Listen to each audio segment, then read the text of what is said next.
Pernah nggak sih kamu jatuh cinta pada orang yang sama sekali nggak kamu duga? Laras, wanita karir yang ambisius. Hidupnya penuh target dan pencapaian, tapi semua berubah.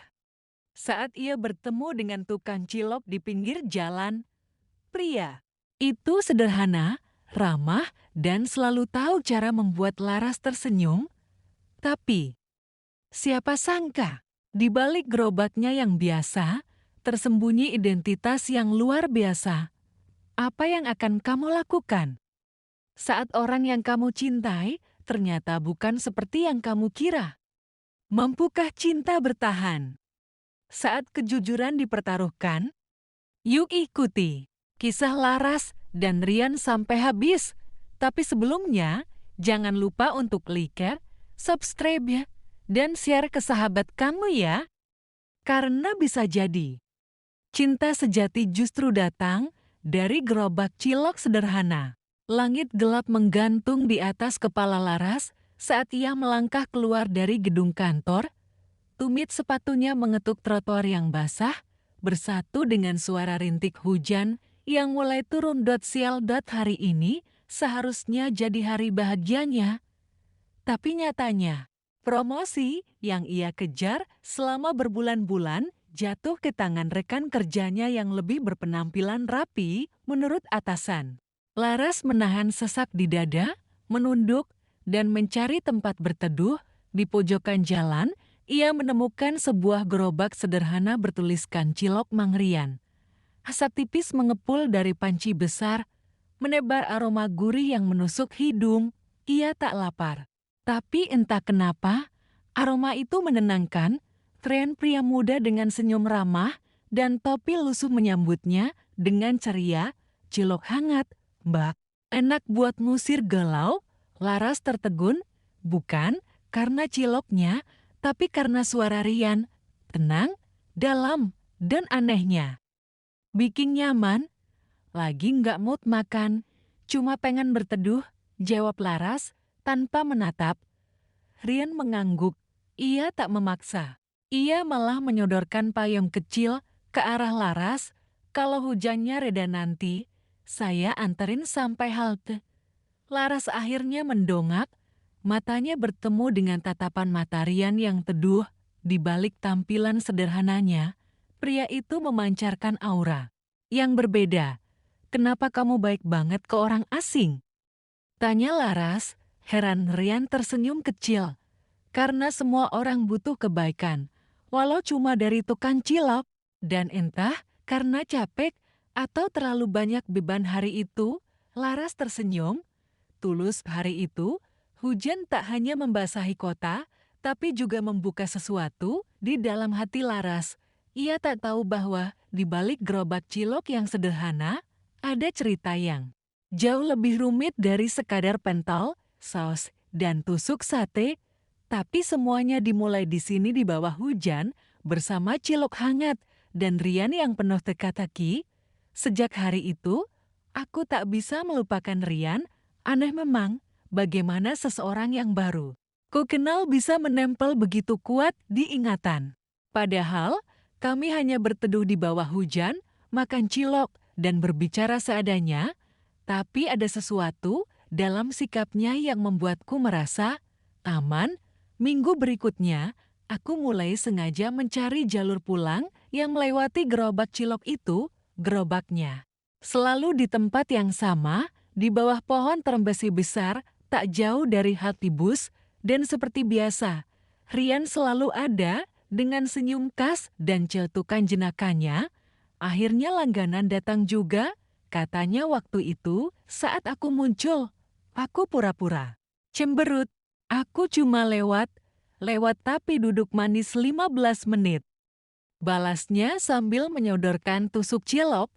Aku tertawa, jatuh cinta ternyata bisa datang dalam bentuk yang sangat sederhana. Hari demi hari berlalu, kami mulai mengenal lebih dekat.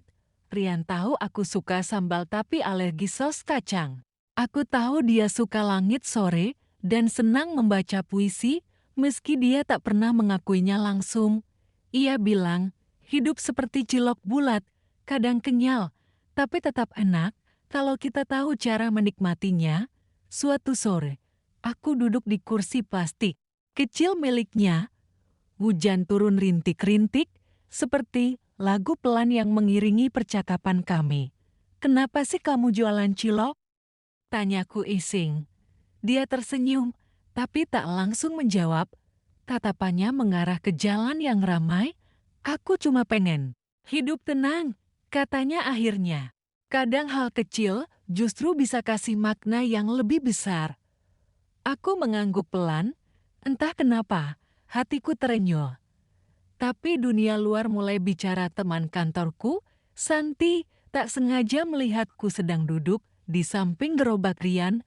Esoknya, saat makan siang, ia langsung membahasnya dengan nada nyinyir.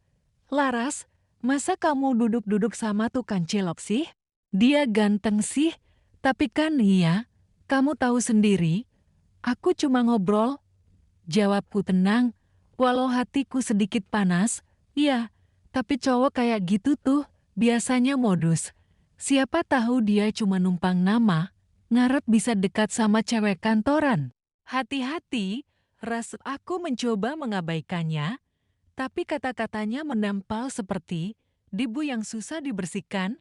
Malam itu, aku kembali bertemu Rian, tapi kali ini aku datang dengan pikiran yang kacau. "Rian," kataku sambil menatap matanya, "kalau aku tanya sesuatu, kamu akan jawab jujur." Ia mengangguk, pelan. "Kamu pernah pura-pura jadi orang lain?" Ia terdiam, wajahnya berubah sedikit kaku, tapi hanya sesaat. Lalu ia tersenyum lagi, senyum yang tidak seperti biasanya. Ada kegugupan kecil yang menyelinap. "Setiap orang pernah pura-pura," katanya. "Termasuk kamu, Laras. Kamu juga pasti pernah pura-pura kuat, padahal sebenarnya capek, kan?" Dadaku sesak. Aku ingin percaya padanya. Aku ingin tetap duduk di sana dan membiarkan dunia bicara sesukanya. Tapi satu bagian dari diriku mulai bertanya, siapa Rian sebenarnya? Kenapa aku merasa dia menyimpan sesuatu? Dan kenapa, meski aku ragu, hatiku tetap ingin percaya? Aku tak bisa tenang. Sudah 3 hari Rian tak muncul di tempat biasanya. Gerobaknya tak terlihat. Bangku plastiknya lenyap. Pohon trambesi itu tiba-tiba terasa sepi, seperti kehilangan denyutnya. Aku mencoba meyakinkan diri bahwa dia hanya libur. Tapi hati kecilku berkata lain, ada sesuatu yang tak beres. Kekhawatiran bercampur penasaran. Aku bahkan sampai nekat bertanya ke penjual kopi di seberang jalan, "Mas Rian." "Oh, yang cilok itu. Dia udah nggak jualan lagi, Mbak." "Katanya ada urusan keluarga," jawab si bapak kopi sambil menyeruput minumannya. "Urusan keluarga?" Aku tak puas. Akhirnya, aku mencari tahu lebih dalam. Aku ingat pernah melihat Rian menerima panggilan telepon dan menyebut nama seseorang Gilang. Nama itu kusimpan dan kupakai sebagai petunjuk di mesin pencari malam itu, dan disitulah semuanya terbongkar. Namanya bukan sekadar Rian tukang cilok, ia adalah Rian Gilang Pradipta, CEO muda dari sebuah perusahaan teknologi yang pernah muncul di majalah bisnis. Foto wajahnya terpampang di mana-mana masih sama, dengan senyum ramah dan mata yang teduh. Dunia seakan runtuh dalam sekejap. Aku menatap layar laptop dengan gemetar. Bukan karena marah, tapi karena bingung. Selama ini, aku duduk berjam-jam bersama seseorang yang ternyata menyamar. Aku merasa ditipu, bukan karena dia kaya, tapi karena dia tak pernah mengatakan siapa dirinya yang sebenarnya. Malam itu aku menangis.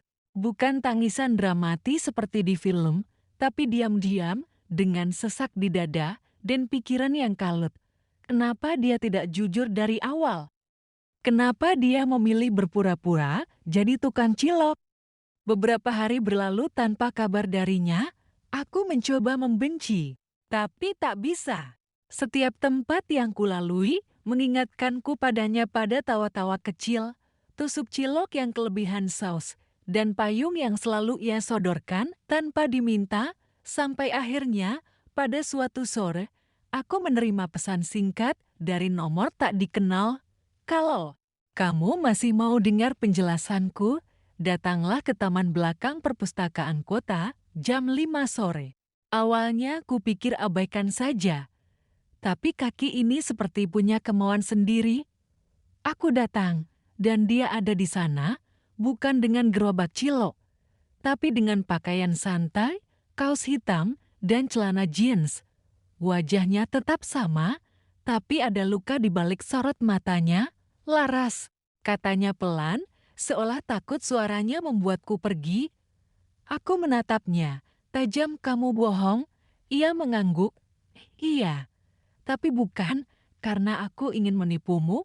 Aku cuma ingin dicintai, bukan karena hartaku." Aku menghela napas, menahan marah, kecewa, dan rindu yang campur aduk. "Kenapa aku?" Ia menatapku lekat-lekat. "Karena kamu tidak tertarik pada apa yang aku miliki. Kamu datang, duduk, dan membuatku merasa seperti manusia biasa, bukan CL, bukan pria kaya, tapi Rian. Dan kamu pikir aku nggak pantas tahu siapa kamu sebenarnya."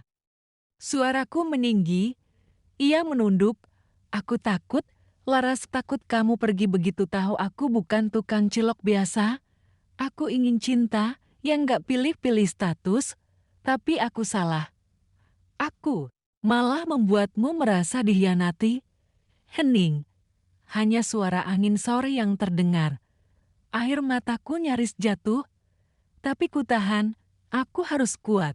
Setidaknya untuk malam ini, aku butuh waktu. "Rian," bisikku. Ia mengangguk, tak memaksa. "Aku akan menunggumu di tempat kita biasa duduk. Tanpa gerobak, tanpa saus, hanya aku dan kamu." Hari itu langit cerah, tak ada hujan seperti dulu. Tapi ada perasaan asing yang menggantung di dada, rindu yang belum punya tempat pulang. Sudah seminggu sejak pertemuan kami di taman, dan aku belum juga menjawab perasaan Rian. Aku butuh waktu. Tapi waktu pun tak menjanjikan jawaban. Di kantorku, semua berjalan seperti biasa. Pekerjaan datang silih berganti, rapat yang membosankan, dan rekan-rekan kerja yang terus membicarakan pencapaian dan status sosial. Tapi entah kenapa, semua itu terasa kosong. Aku duduk di jendela lantai 4, memandang keluar di kejauhan. Tampak langit sore mulai menguning, dan pikiranku sekali lagi kembali padanya, pada Rian, pada gerobaknya, pada tawa kecil yang ia berikan saat aku sedang runtuh, pada cara dia memperhatikan, bahkan saat aku merasa tidak berharga. Aku sadar, mungkin aku memang terluka karena dibohongi, tapi lebih dari itu, aku takut menerima bahwa cinta bisa datang dari bentuk yang tak terduga. Aku terbiasa memilih yang pasti, yang masuk akal. Tapi Rian dengan ciloknya dan rahasianya datang membawa sesuatu yang belum pernah kupahami sebelumnya, kejujuran dari balik penyamaran. Sore itu, aku akhirnya turun ke jalan. Kakiku membawaku ke tempat kami biasa bertemu di bawah pohon trembesi, yang daunnya mulai berguguran. Gerobak ciloknya tak ada, tapi ada bangku plastik kecil, dan di sana ia duduk sendiri, Anda, tanpa topi lusuh, tanpa celemek, hanya dia, dengan mata yang menanti. "Aku pikir kamu gak akan datang," katanya pelan. Aku duduk di sampingnya, menghela napas panjang. "Aku hampir gak datang." Ia menunduk. "Kalau kamu masih marah, aku ngerti." Aku menatapnya lama lalu tersenyum kecil. "Aku nggak marah," bisikku. "Aku cuma butuh yakin bahwa kamu mencintaiku bukan karena kamu ingin membuktikan sesuatu, tapi karena kamu benar-benar ingin bersamaku." Rian menggenggam tanganku hangat, kokoh. "Jujur, aku tidak butuh pembuktian apa-apa, Laras, aku hanya ingin hidup dengan seseorang yang bisa menerima aku, entah sebagai penjual cilok atau sebagai aku yang sebenarnya. Aku tertawa kecil, menahan haru. Kamu tahu, waktu pertama kali ketemu, aku bahkan gak suka cilok. Kataku, ia terkejut. Serius? Aku mengangguk. Tapi aku suka caramu menyodorkan payung, caramu duduk diam, dan mendengar ceritaku tanpa menghakimi. Aku jatuh cinta pada itu, bukan cilokmu. Kami tertawa. Dan untuk pertama kalinya, semuanya terasa ringan, tanpa beban status, tanpa rahasia. Kami duduk cukup lama sore itu, tak ada gerobak, tak ada saus, hanya dua manusia yang akhirnya saling mengerti dan saling menerima. Di jalanan kecil yang pernah mempertemukan kami, cinta itu akhirnya menemukan bentuknya. Yang paling jujur, cilok memang tak pernah mewah, tapi bersamanya, aku menemukan rasa yang tak pernah bisa ku beli.